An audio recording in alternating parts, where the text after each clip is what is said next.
গতকালকে সকালে যেই ভিডিওটা আপনাদেরকে দিয়েছিলাম যেখানে কিছু কন্ডিশনের কথা বলেছিলাম, অলরেডি কিন্তু বাংলাদেশ সেমিফাইনাল উঠে গেছে সেটাও বলেছিলাম, কিন্তু তারপর আপনাদেরকে বলেছিলাম যদি বাংলাদেশ শ্রীলঙ্কাকে হারাইতে পারে সেক্ষেত্রে বাংলাদেশ গ্রুপ চ্যাম্পিয়ন হবে, আর গ্রুপ চ্যাম্পিয়ন হওয়ার ফলে বাংলাদেশের প্রতিপক্ষ পাকিস্তান হিসেবে আমরা পাবো। আর যদি বাংলাদেশ শ্রীলঙ্কার কাছে হেরে যায় সেক্ষেত্রে আমরা সেমিফাইনালে কিন্তু ইন্ডিয়াকে পাবো। তো যাক, আলহামদুলিল্লাহ বাংলাদেশ কিন্তু অলরেডি শ্রীলঙ্কাকে হারিয়ে দিয়েছে যে বিশাল ব্যবধানে দেখতে পাচ্ছেন। যেখানে বাংলাদেশ গ্রুপের 2 নম্বরে ছিল সেখানে আজকে বাংলাদেশ টপে, যেটা স্ক্রিনে দেখতে পাচ্ছেন। বাংলাদেশ পায় 3 ম্যাচে 6 পয়েন্ট নিয়ে, তাদের রেটিং পয়েন্ট হচ্ছে +1.21।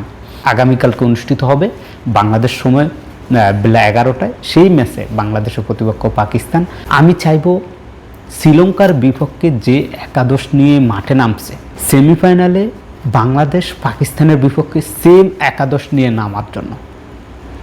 কেননা গতকালকের ম্যাচে আপনারা যে ফাইট দেখছেন, যে বোলিংগুলো করছে, ও মাই, খুবই ভালো খেলছে যুবারা। বাংলাদেশ যুবারা টানা 3য়বারের মতো চ্যাম্পিয়ন হবে ইনশাল্লাহ। 16 কোটি বাংলাদেশি, আমরা সেই আশাবাদ ব্যক্ত করছি। বাংলাদেশ অবশ্যই পাকিস্তানকে হারিয়ে ফাইনালে উঠবে। দেখা যাক আগামীকালকের ম্যাচে বাংলাদেশ কি করে। সকল আপডেট পেতে চোখ রাখুন এসপ্লে।